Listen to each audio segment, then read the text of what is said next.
Well, we're here with a pre-Raw Christmas. I'm John Ritland. This is... The Derbinator. Yep, so... Merry Derbness. That almost sounds like it should be a euphemism. So anyway, we get a Raw No, from... the Derb never misses. Do I dare ask? No, I don't. It's a taped Raw from Des Moines, Iowa. It wasn't a bad show. Can't say any more about the contracts. Sorry. Moving on. Not a bad show outside of a couple things. Yes. They are really going to need to do a lot of changes in 2020. By the way, before we start this, we're going to be doing a end-of-year stream. What was it? December 29th? I think it's going to be like around like 1 p.m. our time. We're on the West Coast, so adjust your clocks accordingly, or adjust those accordingly. I don't judge. We're not sure what we're going to play, but come, have fun, ask questions, talk, have good stuff to talk about, and let's celebrate the end of the year. We may do an end-of-year podcast before that, maybe, possibly. Maybe. Or we might just cover everything on the Q&A. We could. We'll see. There's been a lot of good stuff this year, but anyway. I mean, we crossed the 200,000 view mark. Yeah. We are near 220,000, which if we hit that... If only we had that in subs. I can tell you right now, we have that in subs, and I got a lot to live up to. So we get... all these people we have to disappoint. I disappoint everybody every day. So we get Owens and Mojo. Jackass. So we get Mojo talking about, we're going to have a no DQ match. And Owens like, I just said that. Owens had already set up everything, and then Mojo says, we're going to have a no DQ match. Yeah, I just said that. Always just be the goddamn smartass just to... I mean, to be fair, it is Mojo. Yeah. It is Mojo Rawley. It is Mojo. At least he's not laughing at himself in front of a broken mirror. That was such a terrible gimmick. Remember how much bullshit WWE's had creatively this year? Yeah. We're still going with some of it. We get Owens versus Mojo no DQ match, a chair spot. And which, Owens got superplexed on a whole bunch of chairs, and or he got thrown on a whole bunch of chairs. And then we get a table spot, powerbomb, 3 count, cool, whatever. Mojo actually got to be on a Raw match and got to be competitive. Congratulations. That's the most competitive match he's going to have. The loser was you. Most competitive match he's going to have for the next 5 years. Probably. And then Owens wants to take on 3 Men at Once. Ooh, my. I think that's how I interpreted it. He wanted to face Rollins and AOP. He's like, just bring your asses out here. And here's Rollins and AOP. That happened. God, remember when I thought AOP... That happened this year. That happened last year. It did? Yes. The Survivor It feels like it happened this year. They happened Survivor Series. Remember? Oh dear God. Yeah. Didn't they run with that for a little bit? Shortly after that, I think actually is when they stopped it. Because one of the AOP got injured. I think my head's been so goddamn filled with bullshit I can't keep my time right anymore. Yeah. To be fair... WWE does more good and more bad than any other wrestling company because of all the programming they have. So anyway, that happened. They beat down Kevin Owens. And then we get the first of many 24/7 championship things filmed last weekend where Truth... It's like 4 segments? 3, 4. Yeah, Truth. I thought at first it was WWE's version of Black Christmas is what I thought it was because, I enjoy making offensive jokes. What? We were both... It was just me thinking it. Was it just me? By the way, check out my review of Black Christmas. Over 650 views somehow. And then Tozawa wins the 24/7 championship. We then get Lashley and Lana versus Cedric. Not Lana in there, even though Lana would probably take on 2 Men at Once, which probably would explain how she gets a new contract. And I don't like Lana and want her off my TV. I hate her more than Sunny and Sable put together. I remember when you really liked Lana. Yeah, but that's when Lana served a purpose as opposed to being now the piece of shit that she is. I don't care if she's playing a character. One, she does not deserve the death threat she's apparently been getting. That's some bullshit. Let's stop with that crap. But as far as the character's bad. And this storyline's bad. And this match should have been good. And it wasn't bad. Yeah, and it wasn't like a 2-minute squash match. But then you had Lana... It was more like a 10-minute squash match. You had Lana cutting a promo. By the way, she is now low-class Lana. That's what she is. Or no-class Lana. And questions raised of why is Bobby Lashley not being counted out while this is all going on? Right? Why is she not getting kicked out? For, existing on camera. And interrupting the match. Yeah, like... She's made herself into a heavy distraction, and that should have been like one of those things the ref would be like, yeah, fuck off! That's the thing that bugged me. It's like, you make it where it seems like the referees are, like, just idiots. And Lana claiming to be the smartest woman. Lana, you could be the only woman in a goddamn room, and the tick on the floor would still be smarter than you. Greco-Roman match. Whatever. It took Lana 5 minutes to remember that. And she still screwed it up. Lashley wins. Wasn't a bad match. Yeah. This whole wedding thing is going to happen next week. I don't care what happens. I don't care if the set falls on both of them. I don't care. Just get rid. I'm sorry. She doesn't deserve the death threats. I hope the set falls on her. It ain't gonna hurt her. Just scare her. If the set falls, never mind. Right. Here's what truly needs to happen, guys. End the feud after this. And this whole thing, have Lashley just say, "No, I'm not gonna marry you, you idiot." Just go off and do something. And then they'll form a tag team with Lashley and Rusev, as you said. Because that worked out so well for Nakamura and Rusev. I mean, it worked out well for Sheamus and Cesaro, so I mean... Yeah. A few that didn't really make any sense, but they put on, good matches, and all of a sudden they're like one of the most entertaining tag teams to watch. And then Sheamus is going to come back and do absolutely nothing on SmackDown. Probably. We get Rollins with AOP and Charlie. Daniel Bryan in like a minute. Speaking of which, if they actually make Daniel Bryan and Miz the tag team champion, just take tag team titles and throw them in the bin. So, Tozawa and Truth, more stuff, more 24/7 stuff. We then get Drew versus Zack Ryder, and he beats him wholeheartedly. And then lays out Hawkins and says 2020 will be the year that belongs to McIntyre. He can see it clearly. It was a vision joke, wasn't it? What? But I'm sorry, I can't see that far in the future, though. I can't believe I bought into that. Check out. I hope that Drew is right, because I want to see Drew succeed. Probably test out first in the Royal Rumble. Becky Lynch, she's talking about wanting to face Asuka. Asuka's the one blemish. She was the one woman that beat the man. I guess. I mean, as far as her... Didn't that one ex have something to say about Charlotte? Anyway. About that. No, this was good stuff, though. Asuka and Kairi coming out there. We got a match soon. Yeah. Probably going to happen at the Royal Rumble. I would be all for Asuka taking the title from Becky. She's not going to. Probably not. But if it's anything like the match they had at the Royal Rumble earlier this year, it's going to be great. It's a great match. And we get Alistair versus Jobber in the black mass, and he wins. And then Buddy Murphy shows up and hits the Murphy's Law on another Jobber. Not the same Jobber, which would have been hilarious. Yeah. I really signed myself up for a fall here. 2 falls!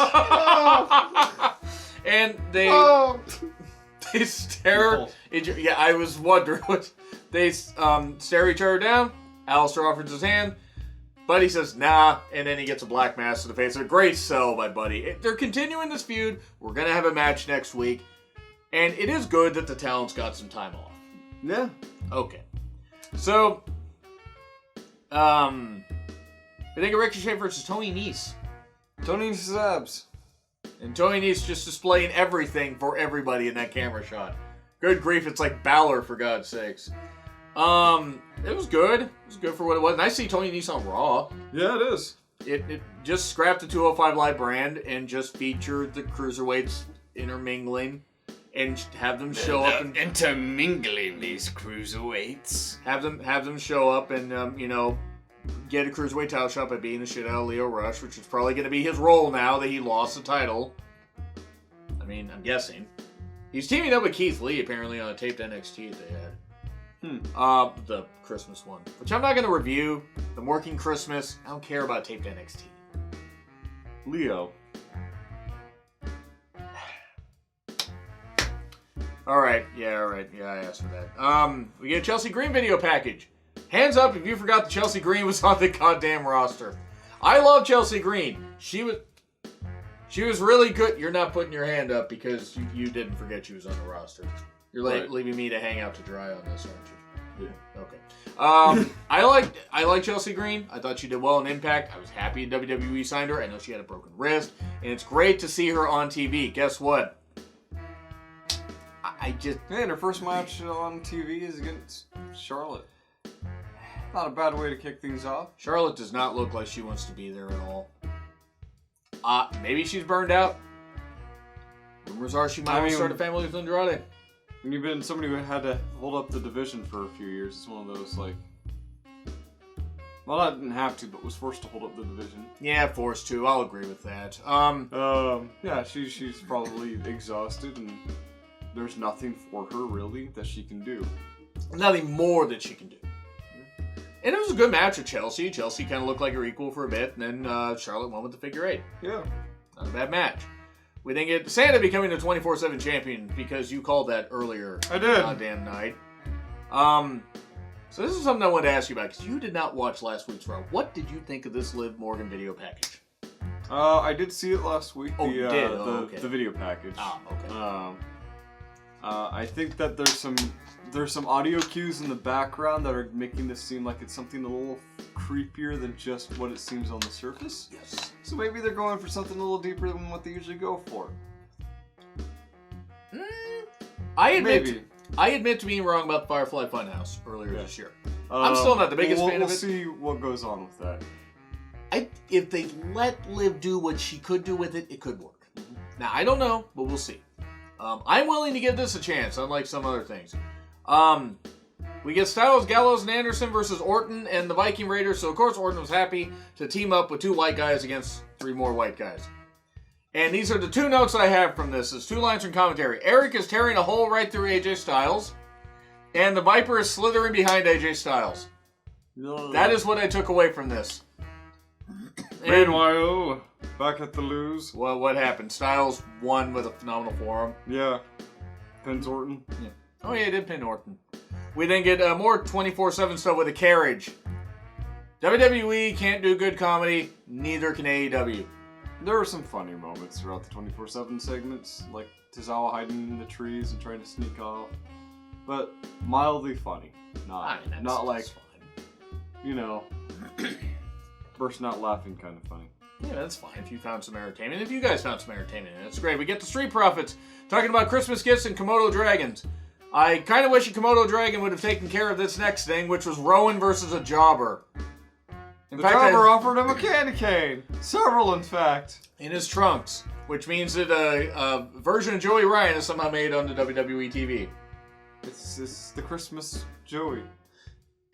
Zoe the kangaroo? I did pull something out of his pouch. Ooh! I walked into that one. Yeah, you know. Candy cane stuff, which instantly made me think of Joyride, and if you've seen the movie, you know what I'm talking about. I don't care about this Rowan stuff. Stop. Stop. Yeah. Please you stop. actually have to, you know. It's not interesting. To me. Rowan is not interesting. Rowan hasn't been interesting since that thing with Daniel Bryan. He hasn't been interesting before that. He's a tag team guy. He's the Marty Jannetty, hopefully without the drug issues. He's boring. Whether he can be interesting or not, he's damaged goods. Go ahead. Well, no, I mean, you were saying you have to do something. I thought you had a point. Why do you have no neck? They need to do something with Rowan, like, Right. to advance this little plot. Otherwise, it just becomes like a ball. Pointless. Okay, that wasn't where I expected you to go with that, but then we get Or, you know, bring in Cesaro to rip it apart. Rip the cage apart. I'd pop for that. Truth Pin Santa wins the 24/7 title, and referee John Cohn says, "I'm done with this. It's too cold," meaning I'm getting too cold for this shit. I'm too cold for this shit. And then Danny Glover really did look too old for this shit. But anyway, Tozawa and Truth, they're friends. They're great, and they go off and do their whatever. Or split or tulip. Anyway, Rusev getting cheered.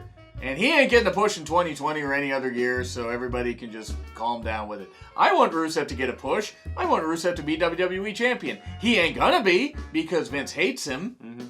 But whatever. Because he's foreign. And also because he... But not like the right kind of foreign. Like, you know. Yeah. Anyway. We then get Rusev versus No Way Jose, and he wins. And then Rusev celebrates with the... Spinner Rusev. The Spinner Rusev. Who put it? Was that Vic? Joe. It was Joe. Oh, that was Joe. Well, no, it was a funny line, so of course it was Samoa Joe said, not Vic. I'm sorry.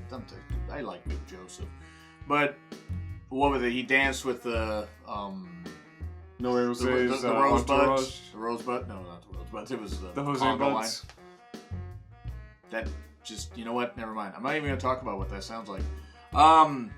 Why does WWE hate Rusev? I don't know. Anyway. Rollins versus Ray. Fine match. First time ever. So, of course, it ends in a no DQ. And then and they drag a Mexican up the ramp, which means, God, Trump's favorite trio and Samoa Joe is sitting there at the announcer's table because they're going to power all the other announcers have already cleared out. Samoa Joe's like, no, I'm not moving. If I stand up, it's going to be your asses. Yeah. And then he stands up. And Seth Rollins kind of backs him away, tells him, like, no, let's not do this. And then as he walks away, he goes, finish him. Finish him. And Otis gets mad. So AOP uses that moment to kind of try and ambush Samoa Joe. Samoa Joe does his best to fight back. He gets beaten down, but, Joe keeps clinging on. So there's probably going to be a fight here soon between AOP and Samoa Joe. With Ray teaming up. Samoa Joe and Kevin Owens versus AOP. Samoa Jones. 6-man match on the Raw. Samoa Jones. AOP and Rollins. The right one, AOP doesn't keep getting hurt. No. Versus K-Joe. I love it. That just sounds anime. It just sounds anime. Dio would love it. Okay. Also, Rollins curb stomped a Mexican. Yeah. On the stage. Merry Christmas. Yeah. Feliz Navidad. Feliz Navidad. As the Iowans would say it. Feliz Navidad. Ooh. Anyway. Merry Christmas, by the way. C+. I mean, it was fine. Yeah, it was C+. It was fine. But there's a poll right over here. And you can let us know what you think of the show. I think he's sticking his arm right through my Leave a comment down below and give us some details on what you think. Or hit the like button. Yeah. Definitely hit the like button. Yeah. And subscribe. Do that. Subscribe. Hit that bell that we apparently have. So I'll have an AEW Dark review up tomorrow night. Nothing up on Christmas because it's Christmas and I need one day of a break. But I got the 2 2019 end of year movie shows to do and a couple other things. But yeah, the game stream December 29th. I don't know how long we're gonna play. A few hours. Maybe we see. I might just try and finish off Dead Space 3. You could. I could play something. You could pay attention to the chat. We'll see. Yeah, we'll take turns. We'll take turns playing with the controller. By the way, I'm John Ritlin. This is Not the sloppy second player, the Durbinator. Merry Christmas? Yes.